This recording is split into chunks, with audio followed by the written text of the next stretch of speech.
Hi everyone! Today is Sunday. Papunta na kami sa church.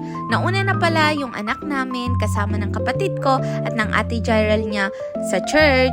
Pagdating namin, nadatnan din namin siya na nag-Sunday school kasama ang ibang kids. Lahat! Anong pangalan? Sos! Siyempre, nakinig na din ako at ng asawa ko sa loob ng church ng message or preach ngayong Sunday.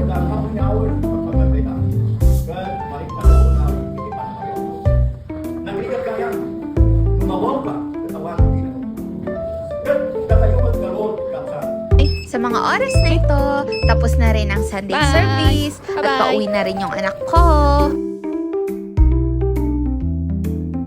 Bago pala kami umuwi ng asawa ko kanina, humingi pa kami ng snake plant kay Pastora, and then bumili na din kami ng paso sa bayan para may pagtaniman kami.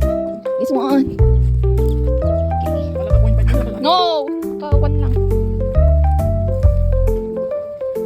Punasan mo na lang mamaya. May kulang pala nakuha natin, love. Dapat apat. Napasok. Alam nyo ba guys, ang snake plant super ganda ilagay sa loob ng bahay.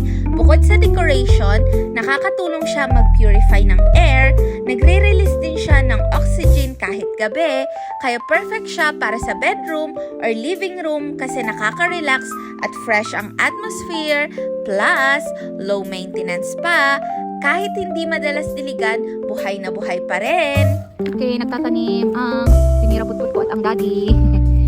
Wow! Good job, Sinira! Sinira is planting!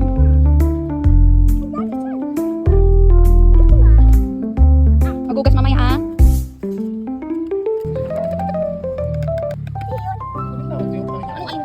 Along bayad? Along bayad, di ba yung alinta? Tita Be! Pagkatapos pala naming ilagay sa paso yung halaman, syempre nagutom na rin kaya kumain na kami. That's it everyone. Thank you for watching. At paalala lang, gaya ng sabi sa 1 Corinthians 3 verse 7, so neither the one who plants nor the one who waters is anything, but only God who make things grow. Kaya sa lahat ng ginagawa natin, tandaan natin na si Lord ang nagbibigay ng tunay na paglago.